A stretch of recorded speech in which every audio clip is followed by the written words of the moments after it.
welcome to Rising Up for Justice, a special weekly series presented by Rising Up with Sonali, an independently produced, subscriber-supported program syndicated to radio stations, free speech TV, and podcast platforms. I'm SonaliKolhatkar, host and executive producer.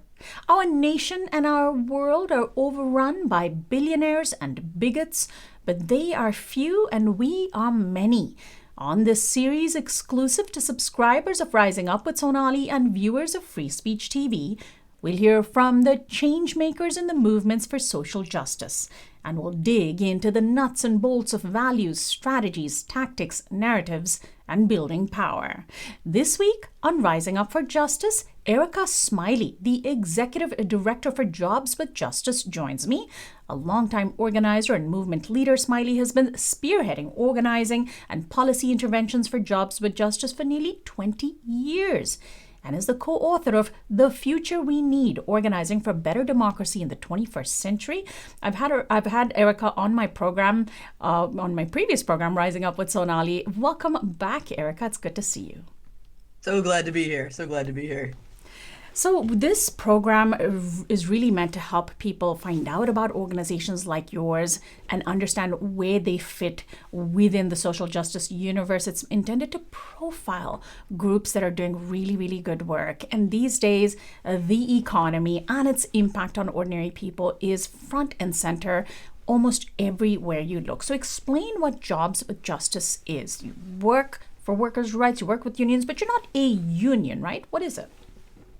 Yeah, that's right. Look, we're so glad to be on and to be showcased. Jobs with Justice is a national network of community labor coalitions that seek to expand the ways in which and the number of people who have access to organizing and collective bargaining power. And so it's not simply about forming a union in the traditional sense of how unions are defined in the U.S. under the National Labor Relations Act, but actually seeking to expand how we define unions. Even going back to, it's not just like a future issue, but going back to like what our ancestors were doing before we won the National Labor Relations Act, which is to say democratizing the workplace. And so at Jobs with Justice, we work with people as whole people, because very few people identify solely as workers. So we work around issues of race, gender, really operating at the intersections of people's lives to expand their ability to make decisions in their workplace. And through that lens, Sonali, we see ourselves often not simply as a workers' rights organization, but as a democracy organization, a place where we are trying to expand the majority decision making in our economic lives, and most particularly in the place where most of us spend the bulk of our time, which is at work. And so how exactly does the network operate? Give us some concrete examples of the work that you do. You were fresh from a major conference in Atlanta, Workers Revive Democracy, which is where I imagine a lot of your work was showcased. Yes, it was fantastic. And I will try not to just soak up all the airtime on how amazing that conference was. But we had some really, really amazing exhibits. The Jobs with Justice coalitions from cities like Portland and Chicago and DC, built exhibits in our Museum of the Occupied Cities, where ICE and the administration had come down hard on progressive activities. And so there was an exhibit of some of the unused tear gas canisters, an exhibit where you could throw a sandwich at an ICE agent cut out. We were having a good time with it. But in many of these locations, our coalitions are the glue that hold together some very complicated issues.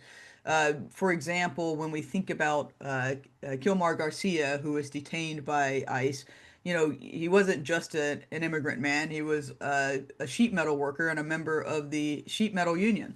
And so to be able to organize and support him through the lens of his community networks like Casa de Maryland, as well as with SMART, the sheet metal union, and to be able to kind of hold the tension there to get more people from his union and from communities that may not see immigration as a priority to see this as their fight was in many instances the role of Jobs with Justice. It's the role we play in many communities around the country. That's what I meant when I say organizing and operating at the intersections is, a lot of times unions and worker institutions have been called schools of democracy. It's because there's some of the few places where people come together from lots of different backgrounds and have a safe container to really hash it out and really understand and experience the world together and make meaning of it together. And so Jobs with Justice in some instances is also that container. And give me a little bit of the history of the organization. How long has it been around and doing this work? When was it founded? Was there a particular thing that kind of sparked it? Sometimes, an incident or a massive mobilization can birth whole organizations. There were several things. I think one of the biggest ones was in 1986, 1987, there was the attacks on PATCO, which was the Air Traffic Controllers Union, by the Ronald Reagan administration. And a combination of that and deregulation was beginning to increase union busting and decrease union membership at rapid clip.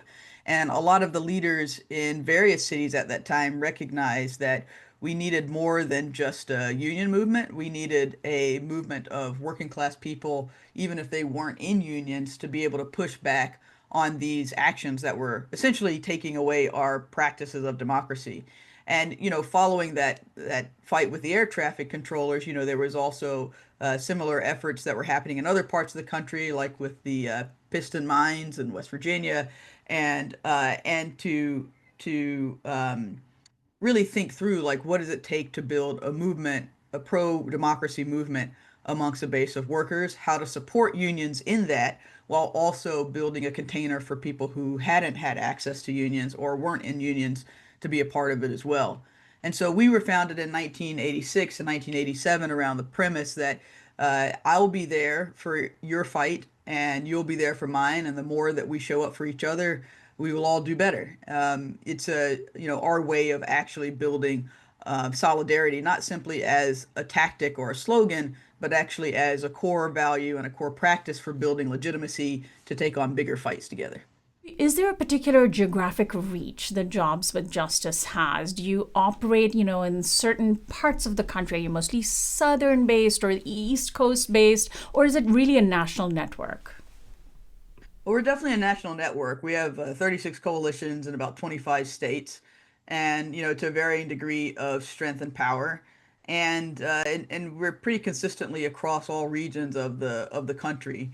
Now that said, there are some places where we don't have formal Jobs with Justice coalitions, but we have really strong partnerships with a set of community allies, worker centers, labor organizations, and even academic institutions that share our values around democracy through economic organizing. And so, one of the projects that we created in the southern United States, where union density is fairly low and where it can be really hard to bring together enough organizations and unions to create a coalition. We've partnered and created the Advancing Black Strategists Initiative with a series of unions nationally and local organizations and others to develop and support campaigns of Southern workers and Black workers who are trying to organize their workplaces, their industries, their sectors throughout the Southern region. And so through that lens, our scope is much bigger than that of just our map of affiliates, but actually looking at where what we call the J with J way, where our campaigns to expand organizing and collective bargaining power in the broadest sense of that word are alive and well. And your organization was recently involved in the founding of a labor institute. Can you tell me more about that? Yeah, really exciting. So we worked with Clark Atlanta University's W.B. Du Bois Center for the Study of Southern Public Policy. It's a very long name. I probably got it wrong, but the Du Bois Center for short, to found the Labor Institute for Advancing Black Strategists, which is the first sustained labor center at a historically Black university and one of the few in the Southern region. And so, we are really excited about it because instead of it just being about labor studies through the lens of labor history or industrial labor relations, it also has very much a labor future orientation, which anchors labor in this fight for democracy and thinking about what Southern workers, both from the past through the lens of Reconstruction era policy and Du Boisian science, political science, as well as looking how we apply that to our current moment, our current crisis in democracy, and what Southern workers are doing today to expand democratic decision making throughout the Southern economy. And it's really looking at the South as a region through the lens of global political economy, looking at the industries that have been moving to the region, manufacturing, healthcare. Both of these are the number one employers of Black men and women, respectively. And so, if we're fighting for racial justice, again, getting back to the intersections, if we want to fight for the liberation of Black women, and we aren't supporting healthcare workers in the South, then we aren't actually being as effective as we could be. And so, working with our partners in the Southern region, working with the Labor Institute at Clark Atlanta, we are building and designing an infrastructure to really support that work. You bring up a really important point in what you were saying about having such an institute for the first time at a historically Black college. The intersection of race and class is, for many of us, very obvious, but for others more fraught. And especially these days with the kind of pushing back against efforts to make this a more inclusive democracy, we're seeing, at least I'm seeing, some on the left revert back to it's a class war and that's the only war that matters. I mean, it's the class issues are all that matter, and we've gotten too caught up in talking about racial justice because we're all united with the attacks on our ability to survive economically. How do you respond to that? How does Jobs for Justice lean into the understanding that these issues are deeply intertwined? I mean, it's certainly an overcorrection when people say it's just about class. We like to think about the fight for democracy in many ways through the lens of Reconstruction. I know a lot of people will just go back to the New Deal and think about class struggle and class war, but we like to go back to Reconstruction because if you look at the constitutional amendments in the United States that came out of that post-Civil War period, they were designed to reconstruct democracy. And that first one, the 13th Amendment to abolish slavery, was an economic path to democracy. It was to actually abolish slavery and forced labor and essentially try to create the conditions for democratizing workplaces and industries and labor. So economy has always been a piece of democracy, and it is true that when we separate our political demands from our economic demands, we do so at our own peril. Witness our current conditions today. Now, that said, it wasn't just, a labor amendment. It was also abolishing racialized slavery, chattel slavery in the United States, which of course had the largest impact on those of African descent, people of African descent, and Black Americans like myself. And W.B. Du Bois was notorious for saying that the largest strike that ever happened in American history was when 500,000 formerly enslaved Black people simply walked off the plantations before and during the Civil War. And so, again, if even those who want to say it's about class, you can't say it's about class and not about race if you're actually looking at the people that we're describing. If you're saying it's about class and organizing and manufacturing and trying to build an industrial workers movement, but don't recognize that that industry is the number one employer of Black men in the Southern region, then you're not actually talking about class. You're talking about something very theoretical. And so all we like to do is just to say, what are the facts on the ground? And again, going back to these Reconstruction Amendment, the first one was a labor one. The 14th Amendment started to define citizenship and due process.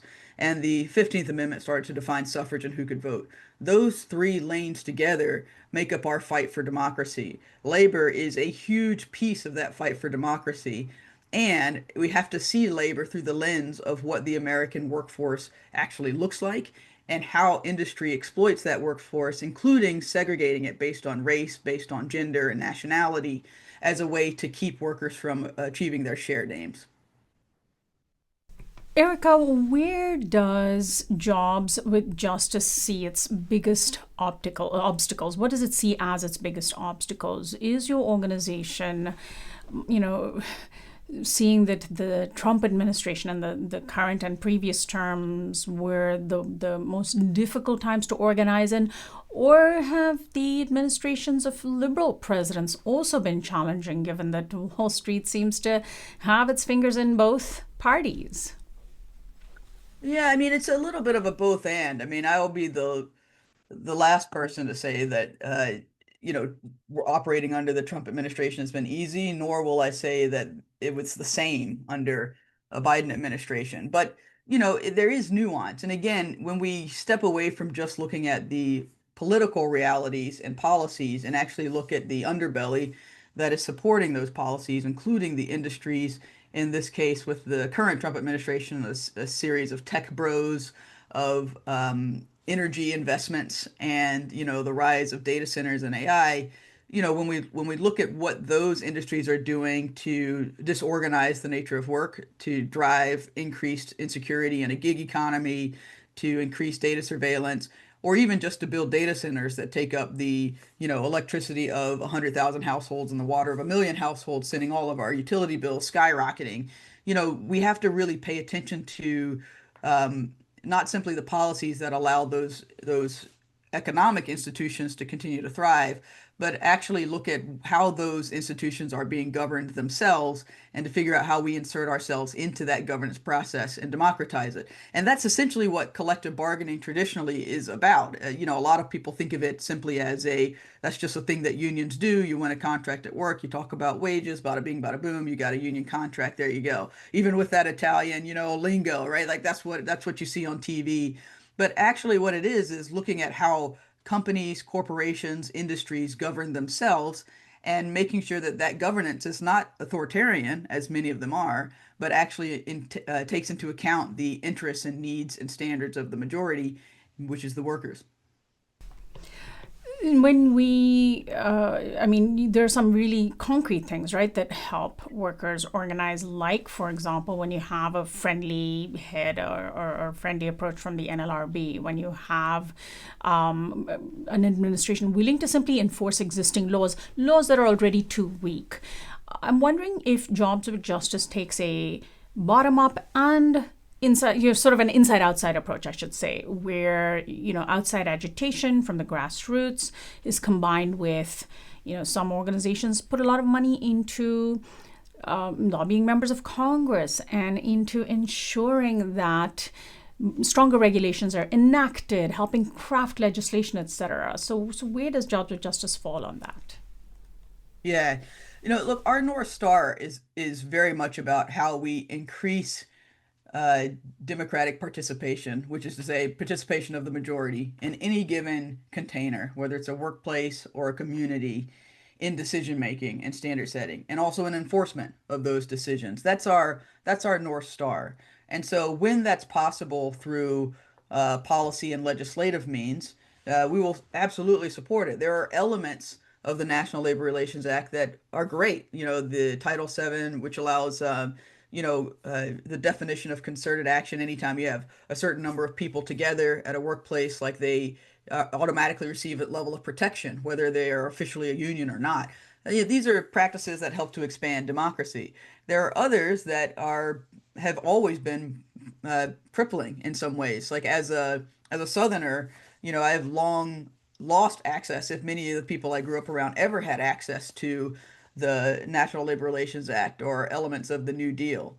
So to really think about what is going to actually help us expand democracy isn't just about replacing the system that worked in 1935, but actually thinking about our current conditions and building systems around that. And so a lot of times people will ask me, so what would it look like for workers to negotiate an agreement with Amazon? And I joke and I say, I don't know. We have to kind of make the road by walking here and design a policy around what workers and business leaders can actually build.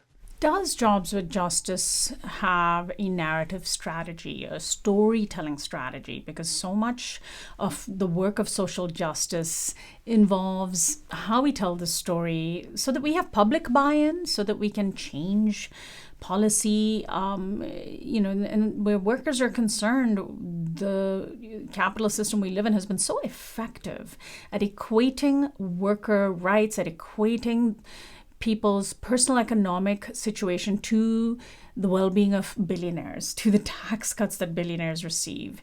Even though, people like Biden thoroughly debunked trickle down economics. Of course, he did it 20 years, 30 years after the rest of us are talking about it. But it's been, debunked in the mainstream. We still are being told that billionaire well-being is important to our well-being, that they are job creators. So how do you counter that story through effective storytelling from workers?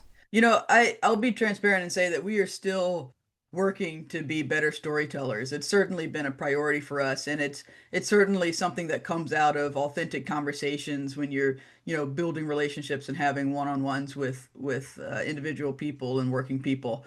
It's certainly been a challenge for us because the narrative of our opposition that opposes democracy has gotten very sophisticated to the degree as you've mentioned, essentially gaslit entire populations of people that if the top 1/10 of the 1% was doing well, that democracy was doing well. And thus, if you're mad about that, then you're mad about democracy, and then you help those same people tear it down. And we can see that in the rise of right-wing populism, not just in the US, but in India under Modi or in Brazil under Bolsonaro, that these are people who have felt betrayed by what they thought was democracy.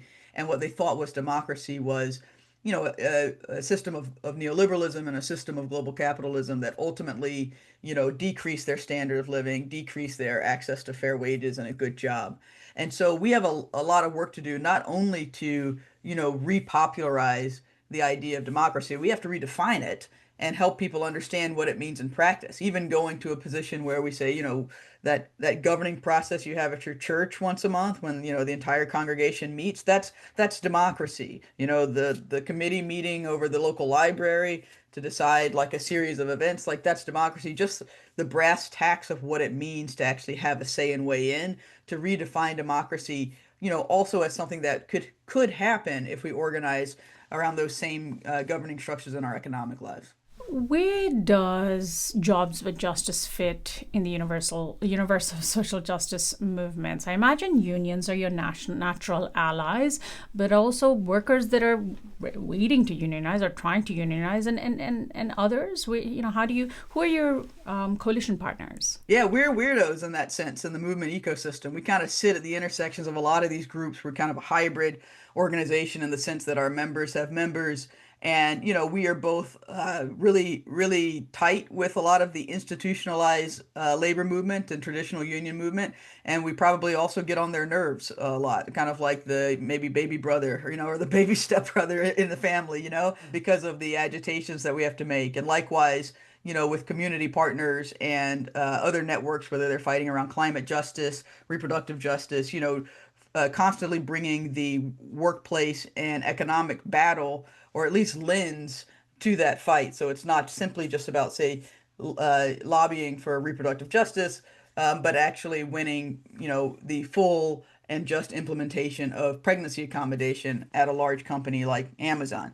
And so, when we say we operate at the intersections, it's not just a theoretical thing. It's something that we live out in our daily work and operating and trying to ensure that the economic path for democracy is active and that workers are often seen as being on the front lines of many of what we would consider, broad social movement fights from Me Too to Black Lives Matter, that there is inevitably and oftentimes the first spark of some of those battles happen on the workplace. So it's not a member organization in the sense of individual members. There are organizations that are involved. If there are, and so how can new organizations get involved? Is it the kind of thing that you see where there are opportunities and you invite people or organizations to join, or do you get folks reaching out to you directly to become part of you? And what are the benefits for being part of Jobs of Justice? Yeah, well, I mean, the biggest benefit of being part of Jobs of Justice is the